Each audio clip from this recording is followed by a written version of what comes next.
Maya and Rena, who were murdered last year. And Malka Hubscher has been teaching Torah for almost 25 years. She has taught in many different seminaries, midrashot, and also our women's Beit Midrash. And in the middle, Leora Ashman is a formal and informal educator. She and her husband Eitan founded Koach Eitan Initiative following the massive stroke he suffered in 2017. And they have recently released this Haggadah, which I'm sure everyone saw outside. Let's hold it up. Empowering Seder Conversations, Haggadah, with a focus on language and communication. So, the way we're going to do this is I'm going to give each of our panelists a few minutes to introduce their theme, their thoughts, what they want to share with us. And then we're going to turn it into a panel discussion where I have a bunch of questions, and they're going to choose which ones to answer. If anyone has a question or a follow-up, if it's really, really pressing, you can raise your hand in the middle, but we'll wait for the end, and then we would love to hear your comments and questions as well. We want to make it dynamic and a little informal and feel like we're just sitting around and schmoozing with some very talented educators that we happen to be friends with. So that's kind of the vibe we're going for. So without further ado, Rabbi Z, can you start off by telling us? Thank you, Sarah. Just to say that I gave this to girls at the school next last week. It was an hour, but I've got 5 minutes. So we'll see if I can squeeze it into 5 minutes. But actually, we don't have 5 minutes because I'm not actually telling you anything. I'm asking you to do something. So the idea is that we talk about preparing for Pesach, and of course the women here think immediately about the cleaning, which should take a maximum of 3 hours for a household. That's another discussion, which we're not getting into.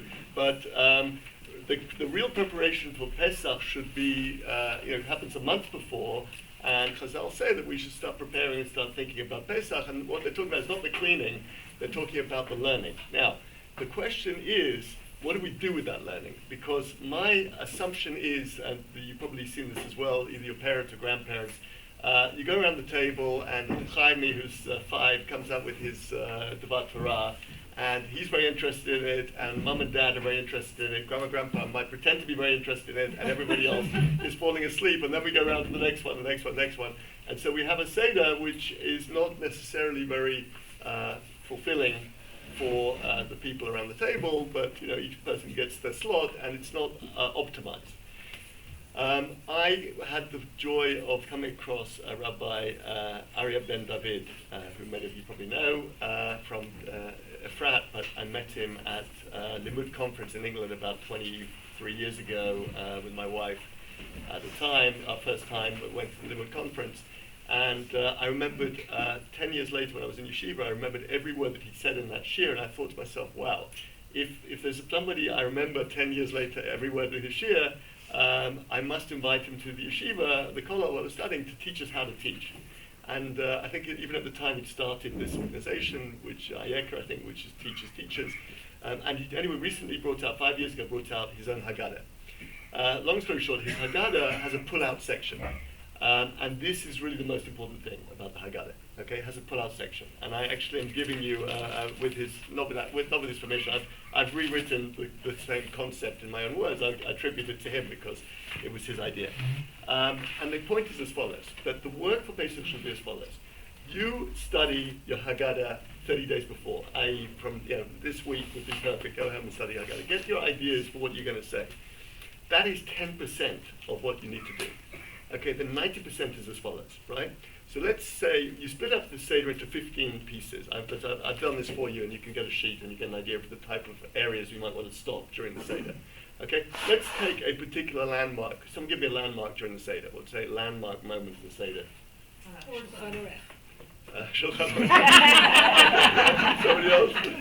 4 sons. So 4 sons. Okay, 4 sons. Great. Okay, so now somebody give me very quickly a sort of 30-second vort on 4 sons. What's their favorite vort on one of the sons or whatever? Just someone an idea. They're all really heard of us. We're all okay, very good. So each of us contains all the 4 sons, right? So each of us has the wise son, the wicked son, etc. Right? Okay, so now think of now that's 10%. Okay, so we read our Haggadah, we've got the great idea. Okay, that's not what we necessarily that we can give over in 30 seconds of the Seder. What is going to be the interesting bit of this? That's the question. Okay, and I'll tell you what it's going to be. okay, make a question that would go on a sheet that people would fill out 3 hours before Yom Tov comes in. Okay, every member of the Seder gets the sheet. Okay, it's got 15 questions with gaps on it, right? That's all you need. Okay, you give people, it takes about 10 to 15 minutes, everybody writes it out. Okay, their answers to it. Okay, so what would be the question on the four sons, based on what Sarah said, that we all have like the wicked son inside us? So what's a practical question that's like links to people's lives about that? Somebody? Part of your life matches one of the four sons. Okay. When in your life do you feel like the Exactly. wicked son? Okay, fine. What times in the last year or last week or last month did you feel like the wicked son? Fantastic. That is 90% of the work. Okay, that they put it on the sheet. That's your question. Okay, so when you come to the four sons, right, you give a little board, and then you go around the table and say, okay, what part of your life did you feel like the wicked son? And everyone goes around the table. It's about 15-minute discussion, right? And everybody feels part of it, and you've connected to everybody individually. People have a little bit of discussion about it, and then you move on. And that, I have to say, I mean, I learned from Lucy particularly as well. She was a great educator. We used to do this for the last 5 years. Basically, we did it 5 years ago with his sheet, and then each year I've had to update it and I change all the questions. And so I give you what's the sheet I'm planning to use for my kids this year, but frankly, I suggest if you like the idea, you can take each of the questions, each of the areas of the Seder, whichever ones you want, come up with your own sort of question, and create your own sheet, and that is going to make your Seder something really that involves everyone and people can really engage with. We actually have them for everyone when they leave, so make sure to take one. We can print it enough. Okay, Leora, would you like to introduce? Okay. Yeah. So I'm going to give you a little bit of a preface. I was invited here to be part of the panel in a way, basically on how to use the Haggadah that we just put out. Leo mentioned the short Divrei Torah, and you can actually use the short Divrei Torah, and then maybe you could use Leo's questions or different questions that other people have made. My husband suffered a stroke, Eitan, almost 7 years ago. It'll be August, 7 years. He had a left side. He had a stroke, a ischemic stroke on the left side of his brain. That left him with severe memory loss. He has no memory pre-stroke, which means he also forgot all of the Torah that he had previously learned. He has chronic pain on the right. The brain mirrors your body, so his right side, he lost the use of his right arm, and he has chronic pain and hemiparesis on his right side. He suffers from neurofatigue, which means he gets very, very tired. And on top of that, he has something called aphasia. Who in this room knows what aphasia is? Excellent. Good. For those of you who don't know, I'm not going to talk a lot about it, but he has something called aphasia. There's a lot of types of aphasia. He has something called Broca's aphasia, which means that he has words, but his speech output is very difficult. He knows what he wants to say, but he can't say what he wants to say. He has trouble reading. He can read headlines. He can read to himself better than he can read out loud. Out loud reading is hard. So a newspaper is very difficult. If it's a short paragraph with big font, it's easier, even though it's still a bit hard. And he cannot write. The only thing he can write is his signature, probably because he's done the signature a zillion times in his life, checks, credit cards, all of that, which is sort of like the other side of the brain. Music is found on the other side of the brain. Music is something repetitive. So Kiddush and things like that he can do from before. Prayer is very hard for him. Shul is very hard for him. So we established the Koach Eitan initiative 2 years ago. You can read online on all the projects that we do. We try to focus a lot on Judaism and how we can help those that have a hard time being included within different practices and things that we do within Judaism. Judaism revolves around speech, talking, schmoozing, learning, and food, right? And so Eitan has a very hard time with a lot of those things. One of the things that he loved doing was Seder. Eitan was Mr. Seder Man. Eitan started preparing for Seder more than a month in advance, and he would ask all of us to contribute to the Seder, and have it all in Google Docs. It's a bit annoying, but we did it. We submitted our things, and so he started learning with a and Pesach came along, and he would not participate. He couldn't speak, he couldn't converse, he didn't remember what he had learned. It was very triggering for him, and so he would stay for a little bit, and then he would move on upstairs. And so he started learning with Rabbi Johnny Solomon about 2.5 years ago, and Rabbi Johnny asked him what he's doing for Seder. He pointed upstairs, and then he said, Eitan, bring me your Haggadah. For those of you who know Eitan was a bit of a Breslovi Hasidic kind of guy before, he still is, and he brought him his Breslov Haggadah, which had writing all over the Haggadah. Eitan had written all of his notes like he does in all the Sfarim. Together, Rav Johnny took that, and the notes, and together they pulled out thoughts and ideas, and they compiled the Seder supplement. I'm sorry, I forgot to bring it. It's a little spiral book, and with big font, we printed it out in big font, and those 10 thoughts and ideas, 11 thoughts and ideas, that was our Haggadah. That was our Haggadah supplement that we used with the Haggadah. Everybody got one around the table. Our kids read, our family read, Eitan and I read together, and his words were brought to life. It was a life-changing, game-changer experience, and we had sent it to family and friends before. After the Seder, our phones blew up. People that never participated before, people that had dyslexia, people that were older, people that never could get a word in edgewise, had something to say and something inspiring to say. And so we decided to create this Haggadah. We asked other people that are challenged with different language and communication challenges, like dyslexia, like stuttering. You can read about it. We also asked different rabbis and rabbaniot to contribute, speech therapists, these speech pathologists, and we also asked the families of some voices that can't be heard anymore, like Mayadi, Hashem Yikom Tema, and Ari Fold, Hashem Yikom Tema. And so, this was, as all of you can see, it is short commentary, okay? There's like 2 or 3 sentences. All of the commentaries that we got, we condensed, we simplified, and we put them into a Dvar Torah. It is simple, but yet adult, okay? Meaningful and inspiring. I don't know if you can see here, there are user Seder instructions, but they're icons. So if you can't read or you have trouble reading, you always know what you need to do. In the beginning, there's Seder inclusion tools. I'm sorry that I'm taking such a long time. How to use the Seder.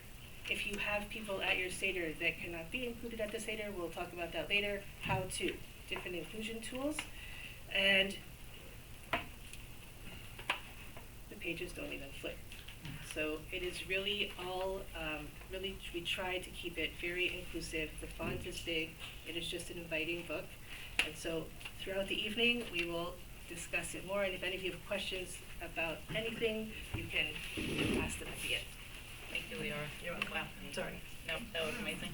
Okay, Malka. Okay, I want to focus perhaps tonight on a little less practical and a little more sort of meta about how we approach this year's Seder.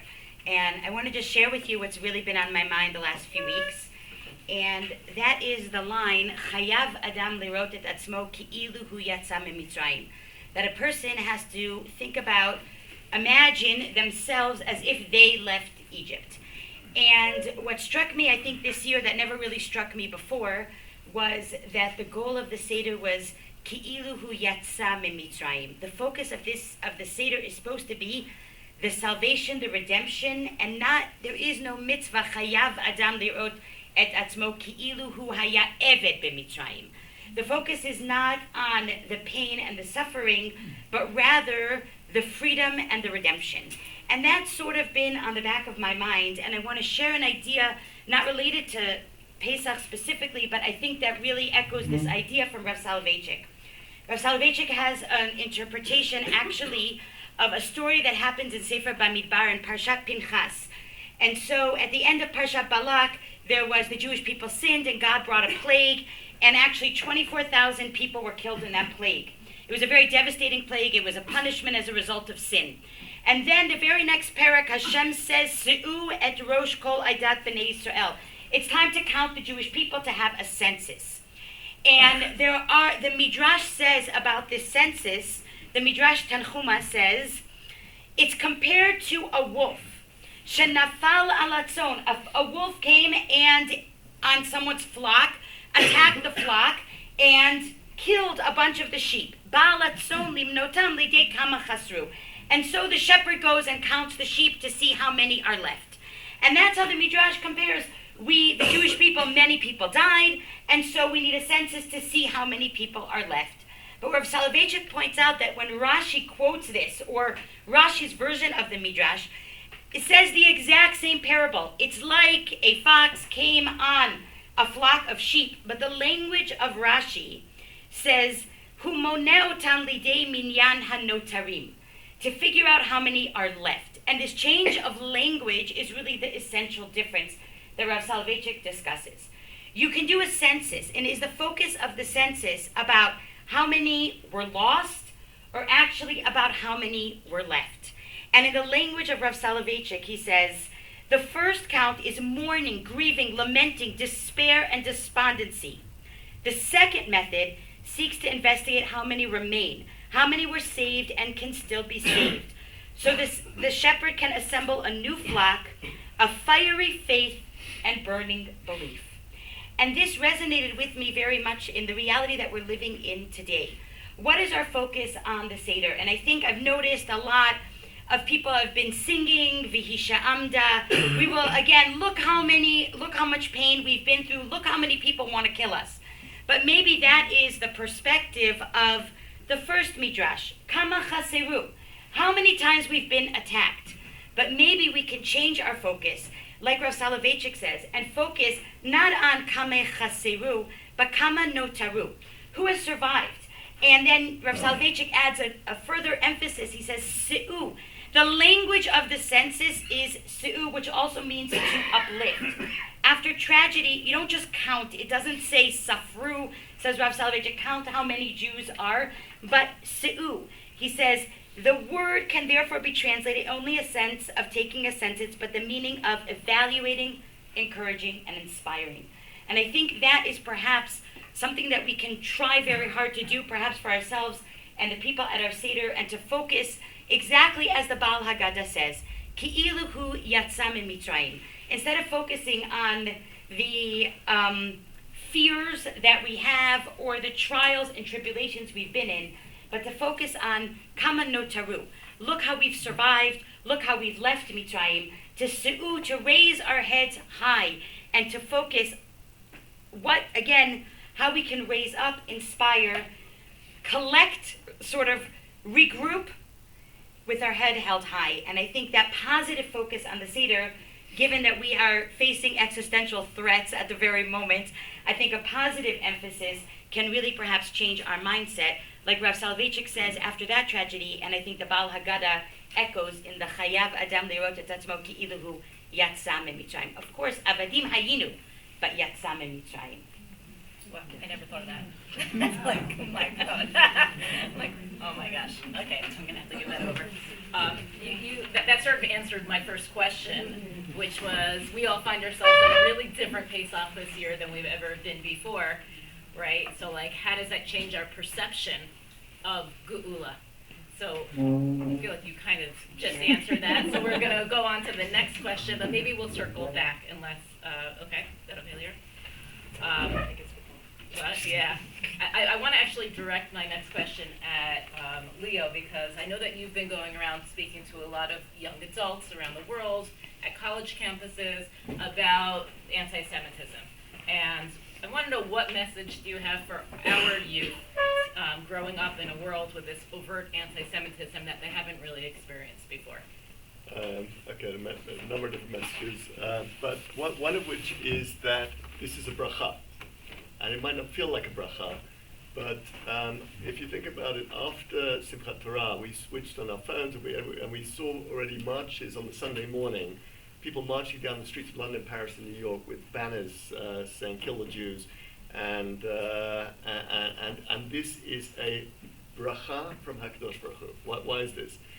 Because basically, Simchat Torah signaled this year a new world, right? And Hashem's first words in the Torah are Vayehi Or, right? May there be light. And it's not the light of the sun, because the sun's created on day 4, so it's the light of truth. And the light of truth was shining in the world on Sunday morning already, between good and evil. And the ability to see the good and evil, and for it to be so revealed now, and there's so, I mean, what happened on Motzach was like, we knew that the Iranians wanted to attack us, but who actually believed they would go to that extent, when they knew probably that it was going to be shut down anyway. But this is a bracha, because we are now in the most powerful position now to do whatever we need to do back, and we have complete moral license to do it, and nobody could say that. So we've been given this gift, that we're in this world of Giloin Shechina, and I think I would say, I would say to our youth, this is, we're in a generation of Gula. That is what Gula is. It's Giloin, and so I would take that as well. Thank you. Okay, I'm going to shift it now talking about Pesach. The Korban Pesach was an act of community bonding through this joint worship. Are there any analogous rituals today, or how can we use ritual to forge unity in our community? Does anyone want to take it? Okay. Okay. I'll take it. Yeah. With all respect to Sarah and your great questions, I'm just going to disagree with your question. Go ahead. The premise of the question. Yeah. The premise of the question is that the Uh-huh. Korban Pesach was a communal event. But the truth is, of all Korbanot, is the least communal event. The Korban Pesach was brought Erev Pesach, and there were groups of Jews. The actual communal event of the Pesach was Erev Pesach, when the Jewish people went to the Beit HaMikdash, and we know this from Masechet Sukkah, that there was different groups, and everyone was assigned to a group, and everyone would come in. And the actual communal aspect, which I think we can sort of recreate, is what they would do on Erev Pesach, is that they would say Hallel. They would say Hallel as they were sacrificing and sprinkling their blood. And the Mishnah describes how they would say Hallel once, and if they didn't finish as Shanu, they would say it again. And if they didn't say it, they would say Shilshu. So they were going on, and there was lots of blood flowing on the streets of Yerushalayim, as also described in the Mishnah. But nonetheless, on Erev Pesach, what they were doing together, the only communal aspect of the Pesach was the communal Hallel together in the Beit HaMikdash on Erev Pesach.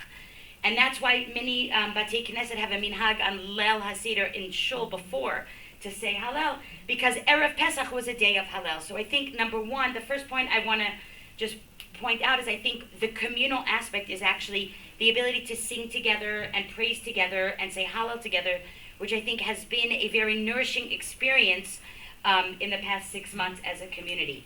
But I would then continue on in saying the Korban Pesach is the most intimate of all the Korbanot. It is not a Korban that is eaten by the Kohanim in the realm of the Mikdash. It's eaten in every single person's home. And so you take the Korban full, the animal complete, you bring it home, you roast it in your backyard, and you eat it in the family. And maybe that is exactly the answer to your question, that in order to create strong communities, we should perhaps focus less on community events and focus more on family events.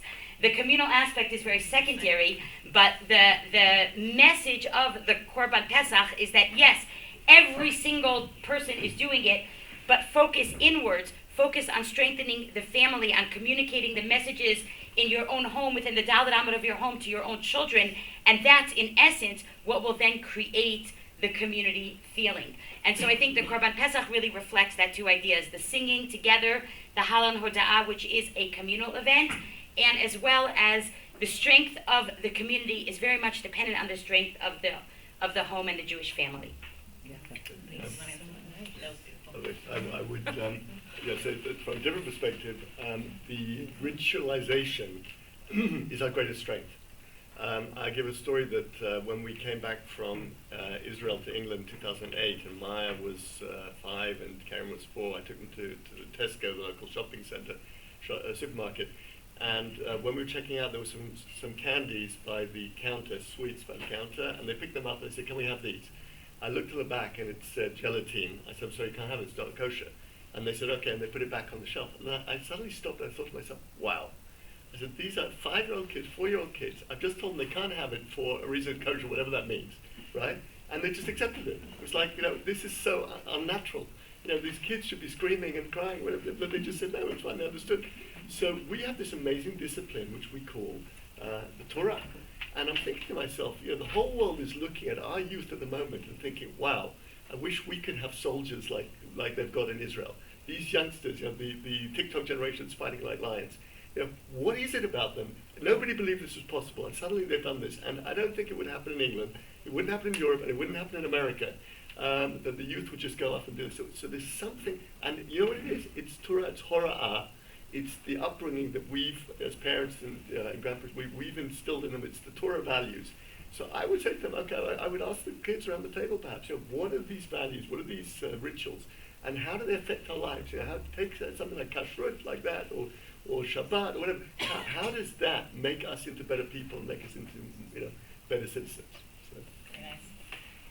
I want to go back to Lior's Haggadah and talk about the idea of how do we incorporate guests or new ideas into our Seder?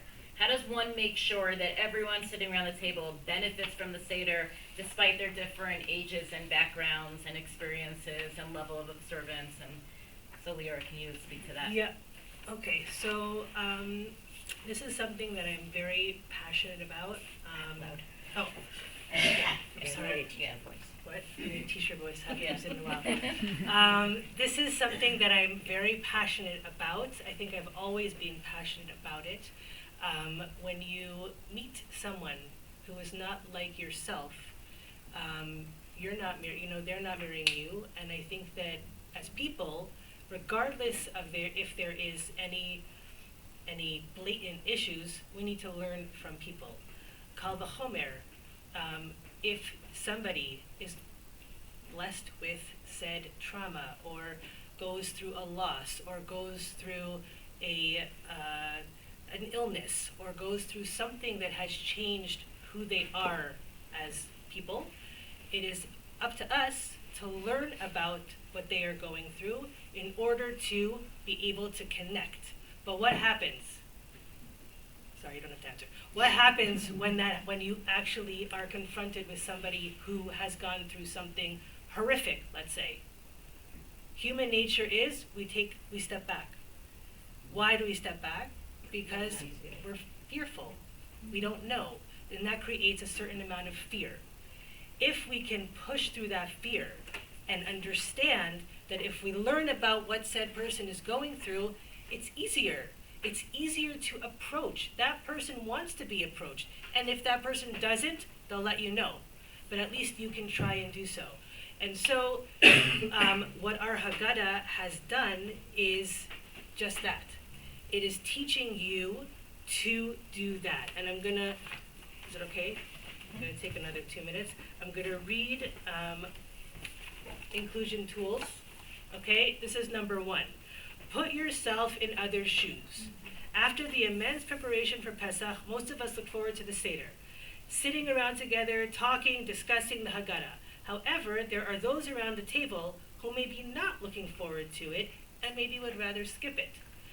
There can be reasons for this, and it is up to us to try to put ourselves in our guests' shoes, understand what they are going through, and learn how to better include them to be a part of this important night. It is so important. This is not just about the Seder. It's really a life skill. The cover of the Haggadah, can anybody see what's on it? For those of you who know, don't answer. You can shout it out if you just got it. What? Is that Kriya Yamsuf? Kriya Yamsuf. Yeah. Yafet. What's your name? Oh. Rachi. She said there's a person. For those who didn't see the person, there's a person. Okay? It's hidden. Once you see it, you can't. It is hidden because we can't always see what people are going through. And they are going through things. Everybody's going through such things. So if you do know that somebody is having a hard time, it is very, very, very important to learn about them, and learn about what they're going through so that you can include and connect with them more. Hold on one second. I just want to say something really nice from this book from Avi Weiss. Leo and Malka are very learned. They know things off the top of their head, and I. I'm sitting next to you. Very fortunate. I'm very, very so to sit next to such superheroes. Not coincidentally, the Torah is called Eitz Chaim, a tree of life. It could have been called Eitz Hadat, a tree of knowledge. But that would not have been enough. Knowledge alone is insufficient. In the end, decisors must not only know the book, but life, understanding people and circumstances, which is really, really, really important. And when you do that, we as a people, Malka spoke about slaves. Slaves do not have she said, we don't want to talk about slaves, but I'm going to talk about slaves. Slaves do not have the ability to help others because they are enslaved. They are chained. And that is what our hostages are going through that now. And I think that we can all see that. We could all feel it this year. And I'm just going to read a short one and then we'll end with this. In Magid, we invite anyone who is hungry. This is written by Malka. In Magid, we invite anyone who is hungry to join our Seder. Some are hungry for food and some are hungry for company or friendship. Our Soloveitchik teaches that slaves care only about survival, unsure of their next meal. Leaving Egypt made us a free people, empowering us with the duty of helping others in need. This invitation celebrates freedom and unity with our Jewish community. It is a reminder that our nation was founded upon the values of chesed and tzedakah. And with those values, as free people, again, free people, we're talking about the Seder, we are free if we go with Malka's approach. We are looking about that. And with Leo's approach of asking, how can we help others? How can we do that now that we know that we're free? What are we going to do to help someone who is going through something? Who knows somebody who is going through something? Do you really understand what they're going through? Have you approached them? Have you gone up to them? And with that, I think that we can bring the Geula faster because we've seen the unity that this country has and possesses and the strengths that it possesses to do so. Did you want to answer that? No? Okay. Well, actually, the last thing that you were talking about is exactly where I want to go. That Yetziat Mitzrayim was really about the formation of a national identity. And what we've seen in the last 6 months in Israel has also been a forging, a new direction of our own national identity in Israel. And I would like, Leo, if you could speak to that. That is up your alley, what we can learn from Pesach to inform ourselves today of this new national identity. Nog maybe first.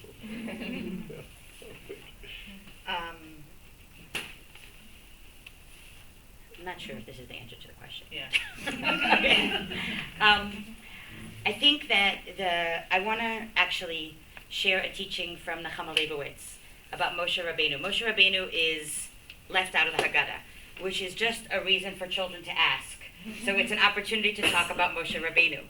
And Nechama Leibowitz has a beautiful teaching in her, again, studies in Sefer Shmot, in the very beginning of Moshe becoming who he was before he was spoken to by God. Before he was Moshe the prophet, he was just Moshe the guy. And so there are 3 incidents in Sefer Shmot. There are 3 stories of Moshe before he gets prophecy. And the first one is when a Jew is being beaten by a Mitzri, and Moshe saves the Jew. And the second story are 2 Jews are fighting, and Moshe intervenes to stop the fighting. And the last incident is actually with the daughters of Yitro, the women in Midian who are being bullied by the Midianite shepherds, and Moshe intervenes to help them, eventually marrying Tzipporah, one of those daughters of Yitro. And so Nechama Leibowitz points out that these are really 3 different scenarios of a person's identity. So there are those who are going to fight for the Jewish fight. And that is Moshe Rabbeinu in the first incident. A Jew is being beaten. I will stand up against anti-Semitism. I will stand up to fight on behalf of the Jew. The second incident is 2 Jews are fighting. And those are those people that are very concerned with Jewish unity and will do everything to stop any fighting between Jews. And that would be the leadership skills we would probably look for in a Jewish leader. Someone who can fight anti-Semitism and someone who can unite the people. But Nechama Leibowitz points out that the third event that in Moshe's life actually perhaps is the most telling, is that he is a stranger. He runs away to Midian. He sees these Midianite women being bullied by other Midianite. He has nothing to gain. It is not his people. He has nothing to do with it, and yet he stands up for justice. And that is why Moshe Rabbeinu was chosen. Moshe did not even want the job. So why was he chosen if he keeps saying, send someone else? And Nechama Leibowitz says, look who Moshe was before he got prophecy. And therefore, the last incident really reflects on the earlier incidents as well.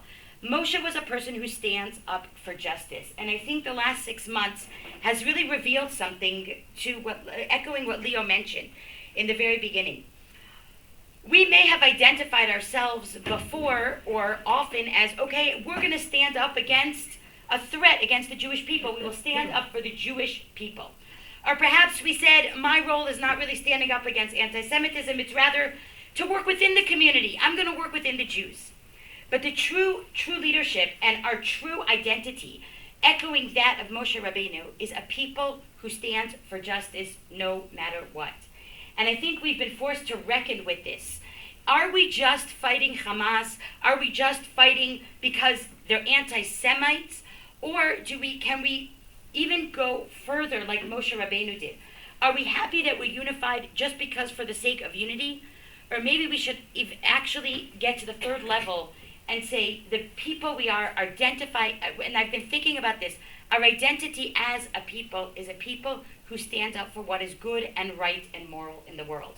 And I think that is very, very important. It is way beyond just anti-Semitism or Jewish unity. It is about what is right and just in the world. And I think that is something that we've confronted very, very painfully and unfortunately, but very importantly in the past 6 months.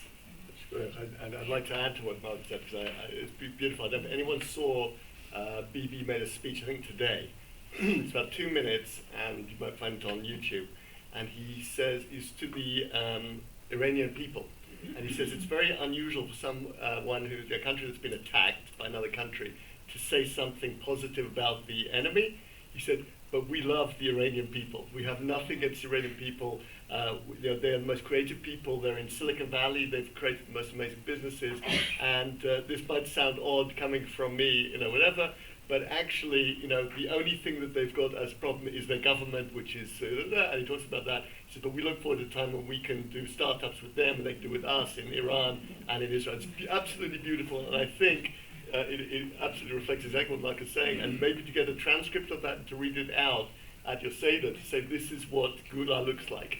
That is Moshe Rabbeinu, in our day. So that's number one. Number two, in terms of Achdut, I also would echo that. I think that I've said this a few times before, so I apologize if you heard me say it, but Rav Sorotskin in his parish, the parsha that we read on Chol HaMoed, Pesach, and also on Sukkot, contains a strange mitzvah, which is Oto Ve'et Beno, right? Which is that you can't kill a cow and its calf on the same day, which is not a very interesting mitzvah for most of us, but Rav Sorotskin says it's unique. He says, why is it unique? He says, because if you do that, you get Malkot, you get 40 stripes according to the Torah. So this is unique. Why is it unique? Because Chaim Cohen kills a cow, and I come along and I kill its calf. Chaim Cohen did a mitzvah, it was lovely, you can eat it, get gesund.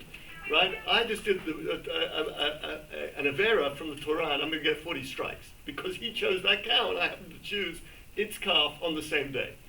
It's the only mitzvah he could think of, and maybe there are others, where my punishment from the Torah comes because of Chaim Cohen, right? And if he'd have chosen a different cow, I wouldn't have got this punishment at all. How can it be? He says, it doesn't make any sense at all. He says the only explanation is the Jewish people are one soul and 14 million bodies. That means that when he chose that cow, it was my neshama that chose it, and therefore the same neshama made the Avera. Otherwise, you can't understand it. And it also explains something else, which I think makes it more, maybe relevant, which is, Jews have received 20% of Nobel Prizes and 40% of economics, I think, economics Nobel Prizes. Half of the Jews in Europe were killed in the Shoah, And pretty much all the Jews who received Nobel Prizes were European, went to America or were from Europe. That means that if the Shoah hadn't taken place, we'd have got 80% of economics prizes and 40% of all the prizes altogether. And we consist of 0.2% of the world's population. So this is absolutely incredible. I said it's a bit like, who's a famous basketball player? Sorry? Michael Jordan, right? So Michael Jordan, if he were to challenge a million kindergarten students, right, to a game, he probably would win, right? Because he's like sort of 7 foot tall. And this is the Jewish people. When we're playing, basketball with the 8 billion people, right? We have one soul of 14 million all added together. So we're like 14 million times taller than everybody else. But we're just a very thin. But we could get dunk a few balls. And I think that Achdut for the Jewish people, could create such tremendous opportunities for the world, and take that power of the Jewish people, the unity, when it's used for good. Nobel Prizes is a very small, probably insignificant perspective of what good we've done in the world, because many things we didn't receive prizes for. And maybe it's something which could be, again, a discussion around the table as to how the Jewish people, once we are now together again, and please God this should continue and get stronger, what we could actually achieve in the years ahead. Nice. So we've been talking a lot about national identity, and I want to pivot for a second and talk about personal Jewish identity.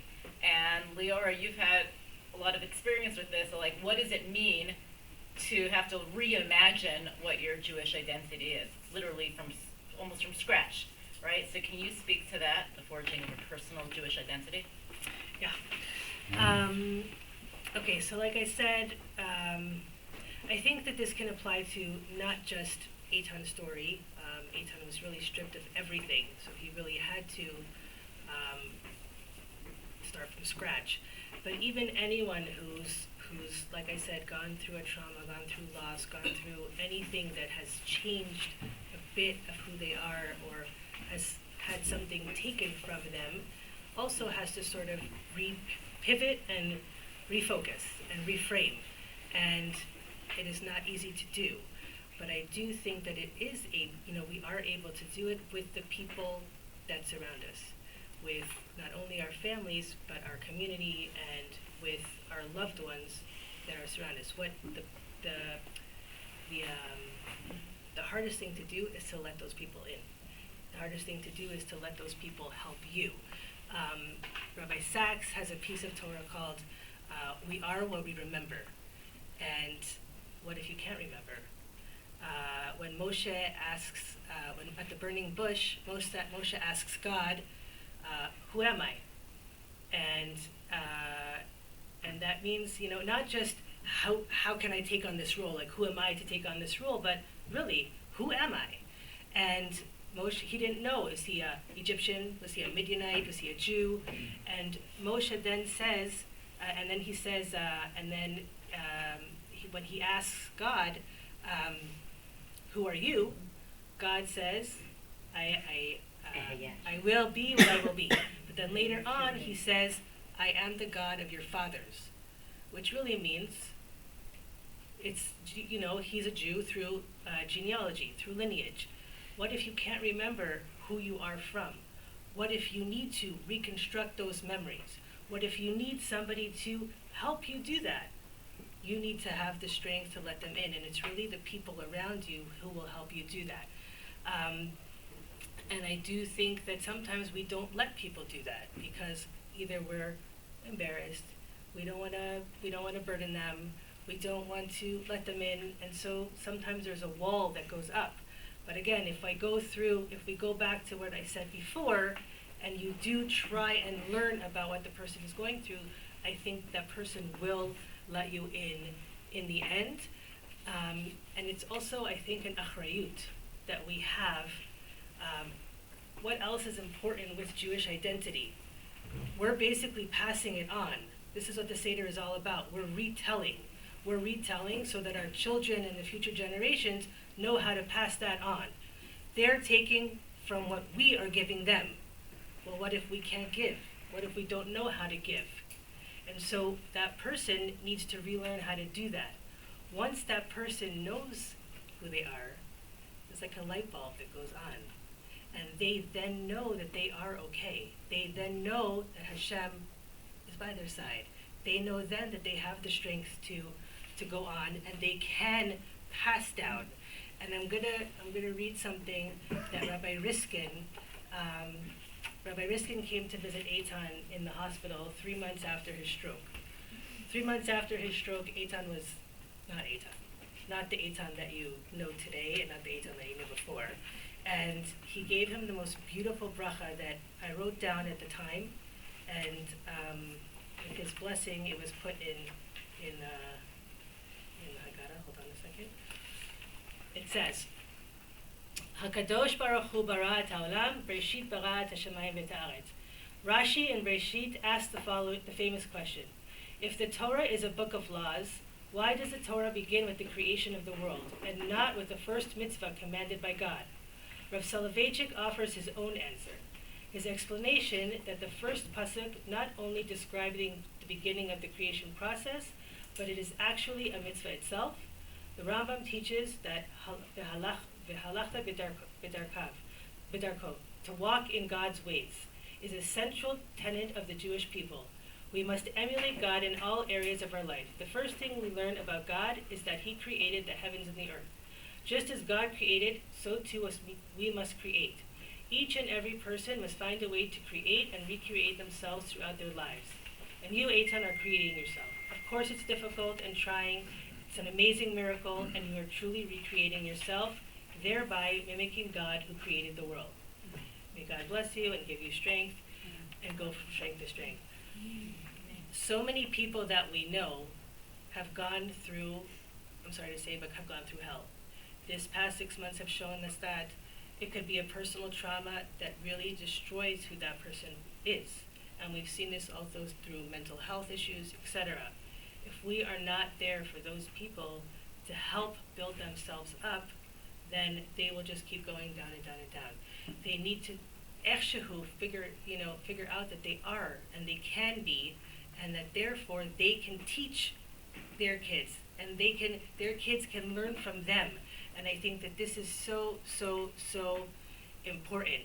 And when you're handed something like this, we don't always see the greatness of God, and there will be many times that Eitan has been mad at God, and this is something that Rav Johnny was really working with Eitan on. But like Avi Weiss quotes in this book, and he says that it's our job also to learn how to turn our fate into destiny, how to take what we're given and do something good, how to see the greatness of God within what you are given.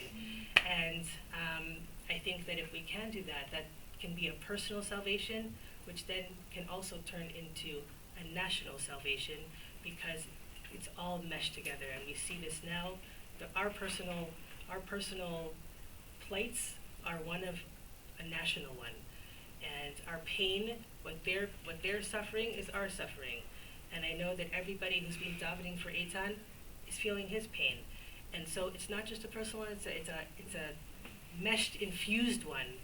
But with the help and with the people that surround that person or ourselves, we can create and recreate a personal and even Jewish identity, for that matter. It is a Jewish identity. I want to open it up if anyone has any questions or comments.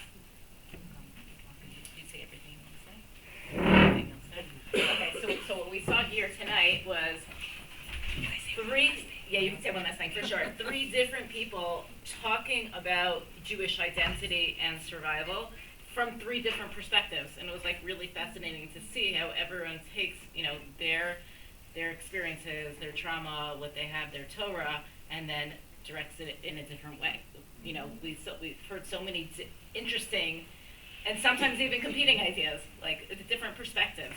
So I really want to thank you guys for, opening our minds up to all these really fascinating, enlightening ideas that I think, I know I'm going to bring this to the Seder, and it will totally change my experience.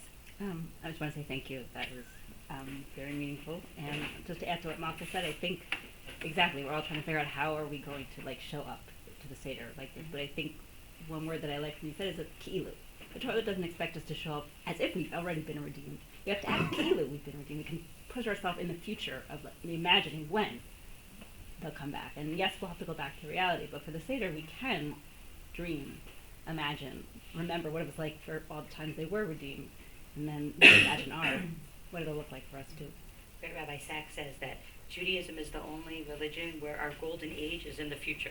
And I think that's exactly. That's nice. Now, okay, Leora wants to say something, and then, Leo, do you mind, can we give out your sheet now? You just tell us how about I'll give this out when Leora is wrapping it up. I think So, Yeah. these are just an option. I can send out the file and you can change the questions, make them your own questions. But that's it depends on. Dina, I think I'm You going to can just just add tell us. Dina's comment is and to Malka. How can you actually get their ki'ilu? I think it's like Leo said. If you do take the time before Pesach to sit and learn about our history, which is embedded throughout the Haggadah, when you get to that table, you can actually feel like you're really a ki'ilu.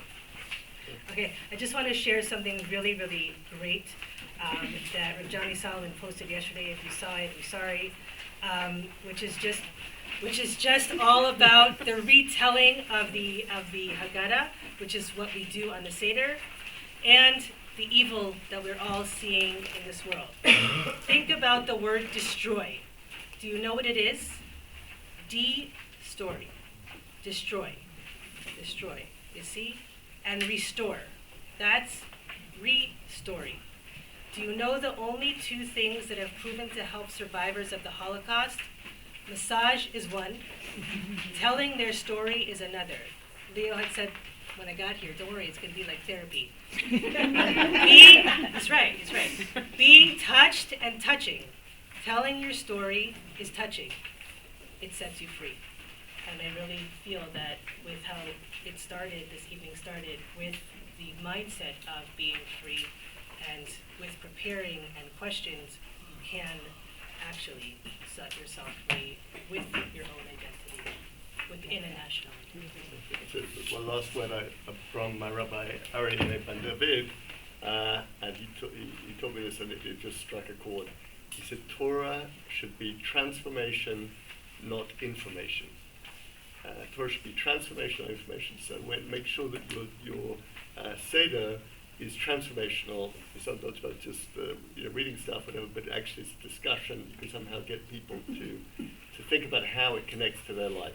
That's the trick, I think, to gauge, particularly the younger people, is what does it mean to you? That's the whole thing. Can you just give us a little tour? Okay. Okay, just tell us what we're looking at here. Yeah, so basically, if you look at number one is the bracha shechianu. Okay, number two is karpas. Three is it's basically yachatz. Whatever. Four is halach ma'anias. Whatever. So you can choose whichever topics you want to make on your sheet, or you can use this sheet. And then for each topic, you can find a question. So shechianu is thank you, right? Is thank you for bringing me to the thing. So three things. So write three things you're thankful for, or three things that you're grateful for, or whatever, right? Karpas is the starter, right? So four things about being a starter, or it's also Karpas is Yaakov's Ketone Pasim, right? So it's the beginning of the story because it all started with Yosef, whatever. So how did this whole thing start? So what's the what started this current situation? Could be the question, or Yachatz is splitting the matzah, right? So you put half away, you hide it because you're poor, so you hide it for later. You don't eat all at once. So when what would you save? What are you saving for in your life? What are you saving up for? So this opens up discussion, and I guarantee that if you ask these other questions, your 5-year-old, your 10-year-old, your 15-year-old, your 85-year-old will remember. We talked about what we saved up for. That was to do with breaking the middle matzah, and we put it away. And they'll remember the idea much better than if you give them a long Torah. So get everybody around the table talking about an issue. There are multiple different issues. Get them talking about those issues because that's the way they'll remember the Torah concept, and that's the way that you'll connect each other with the ideas and make it much more sort of transformational. Can I ask you a practical question? Yeah. Do you have your kids fill out the whole thing, or you pick one? So before this, so this is a few hours before. Maybe you can do it. Usually they arrive, people arrive a couple of hours before. Give them the sheet, their pen, takes 10, 15 minutes to write down the few answers on this, and then you gather them in, put them around the table. Everybody has their own sheet, and then you as the leader, every time you get to that particular point, then you say, okay, question number 1 is this. Let's go around the table. Everybody give their answer, and then have a discussion. Then you move on, whatever. So it's just that's how it works. You could surprise it and do it as table cards. which is kind of Right, but I like the idea of you like thinking about it before you force people. Why is it good to fill it in before? Because we have the experience that like many of you might have had, that you ask the question, Jaime, so what was good for you this week in school or something? So I really, I enjoyed the food. So then you get around to Sari, and Sari will say, I enjoyed the food. Then the third one, you go around, everyone's got the same answer, right? Right. But if you get them writing it down beforehand, that doesn't happen. So then you have a genuine discussion. That's why it's really worth getting them to put the 10, 15 minutes in before Yontif comes in, and then you can have a genuine discussion. Yeah. I don't understand number 5. Okay, so this is Magid. Start with Ganai, the bad news, okay? So that's how we start the Magid, right? So write a 10-word WhatsApp describing the worst characteristics of the Jewish people today, right? It's provocative. What's interesting is, Rav Aryeh ben David, he had different formats. You don't have to be all questions answered. It can all be, there's like on the other side, there's write a brief advert for the Aliyah agency, explain the benefits of living in Israel, right? So that's, if you draw a little picture or something, so it's something with a bit of fun. He has design a T-shirt for those coming out of Egypt. How would you advertise? I don't know, matzah today or something, whatever. Yeah, so you depending on the age group, and you can make it a bit more creative. So, Right, amazing. We're doing meetings. Yeah, memes, cute. Yes, you could. Thank you guys. Thank you, everyone. Everyone's free to go buy the Haggadah. There are ceramics for sale. Wait, I forgot to say what's coming up. Hold on, wait. Some very important things coming up. Hold on a second. Very, very, very important. Okay, guys. We have, a tour. Hold on, I'm going to the right. Start with the course. Start, yellow's here. Okay, start with the course. Okay, now I found it. I found the right text. Okay, we have a course with, again, Rabbi Leo Z is going to be giving it with Sarah Joe over there. Wave your hands up and see who you are. Okay, starting after Pesach. And it's going to be about Zionism and faith, Emunah and Zionism. And they're going to be alternating different classes. So if you want to look at the sheet, you can see exactly what the dates are. Tuesday mornings. What? Tuesday mornings. Tuesday mornings. And we also have on May 8th a tour to Har Herzl that I'm sure will be very, very meaningful with Shuli Mishkin.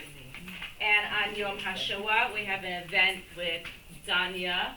Danya Seidel Casing. Basically, the week starts with Monday nights, Danya Seidel Casing, speaking about her grandparents experiencing in the Shoah. Then Tuesday with Leo and Sarah Joe, and then on Wednesday the two.